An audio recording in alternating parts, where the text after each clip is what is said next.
As an idea, the core element of the new Siddharth movie, Miss You, has the scope to create curiosity in our minds. However, when it comes to the making, this concept becomes a very fragile skeleton for a movie that just goes after formulaic traits to create this typical song and dance package, with coincidences and exaggerations flooding the script that ultimately wants to be a romantic story about second chances.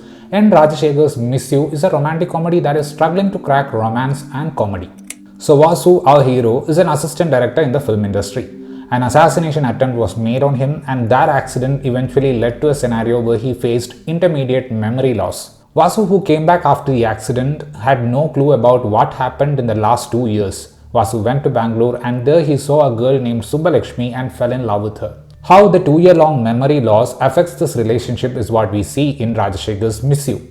In the movie, Vasu is said to be an assistant director. But apart from the scene where he enters the Bangalore apartment, there is absolutely nothing in the film that makes us feel that he is an aspiring filmmaker.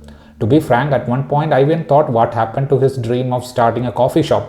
There was no such dream for Vasu, but the emphasis given to Vasu and coffee would make you forget about his filmmaker aspirations. This is precisely the problem with the writing of this movie. It has the advantage of having a unique scenario in a usual breakup patch-up love story. But sloppy comedy, unnecessary songs, forcefully stupid character behaviors, etc. are what they chose to flesh out the characters. Siddharth had mentioned in his interviews that Miss You was more like a relaxed project after an emotionally exhausting project like Chitta, which he produced as well. So in terms of performance, we can see that chilled out Siddharth dancing and fighting in the film. Ashika Ranganath plays the role of Subbulakshmi. Her performance in the latter part of the timeline looks nice, but the earlier portions are lackluster, and the major share of that criticism should be shared with the poor writing that just wants to create humor for the sake of making it look funny. Since the hero has two faces, we have two best friends for him. Karunakaran and Saravanan have done those parts, and both were occasionally funny thanks to some cheeky lines. Sharath Lohitashwa plays the typical politician villain.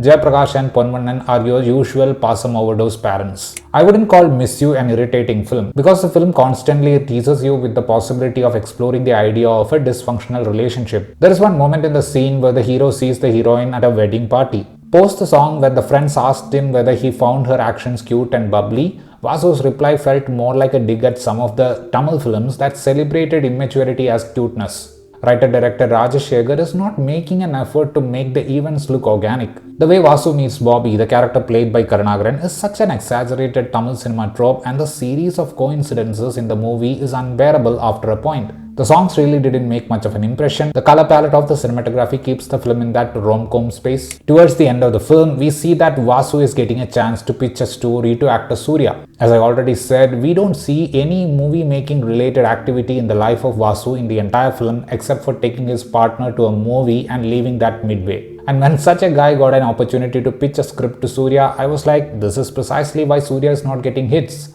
Even in films, he collaborates with less enthusiastic people.